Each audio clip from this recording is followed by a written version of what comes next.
ทุกคนมื้อนี้เราก็สิมาทำการแกงหน่อไม้เนาะหน่อไม้อันนี้เราเอามาแต่บ้านเด้อเป็นหน่อไม้หน่อไร่เนาะเป็นหน่อไม้อัดถุงมาเด้อบ่แม่นหน่อไม้สด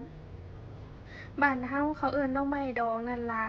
เฮาก็พากคิดนำบ่ทันเนาะพอตัดภาพมาอีกทีหนึ่งก็ได้ทำการทุบแล้วเนาะต้มสุกแล้วก็ต้องทำการทุบเฮาบ่ได้หั่นเด้อเฮาใส่ทุบเอาพอเฮาทุบหน่อไม้เสร็จแล้วเฮาก็มาตำข้าวเบื่อเด้อตำข้าวเบื่อใส่ พริกเขาก็สิใส่หลายแหน่จักหน่อยเด้อเรามักเผ็ด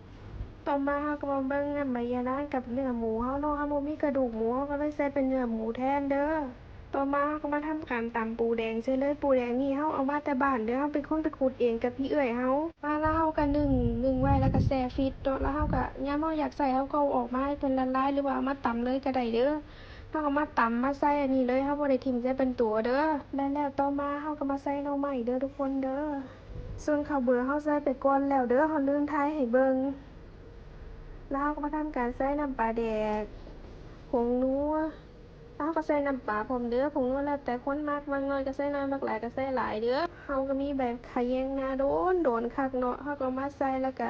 มีใบผักขามาใส่พร้อมแต่ก่อนเราบ่มักเด้อแกงหน่อไม้ใส่ผักขาคือเราสิบ่แต่เราก็พยายามปรับเปลี่ยนตัวเองเพื่อให้ตัวเองกินได้ทุกมื้อนี้ก็กินได้แล้วเด้อ แล้วข้าวแกงสุกแล้วเราก็หิวข้าวพอดีเลยทุกคนยามเที่ยงก็ตักไปกินเด้อตักไปทำการกินได้เลยนี่อู้เป็นตาแซ่บบักคักกินกับข้าวเหนียวร้อนๆยามเที่ยงโอ้ยแซ่บคักเด้อทุกคนมาเด้อเฮามาไกลบ้านไกลเมืองเนาะได้กินหยังที่ของอยู่บ้านเฮามันก็สิแซ่บแบบนี้ล่ะ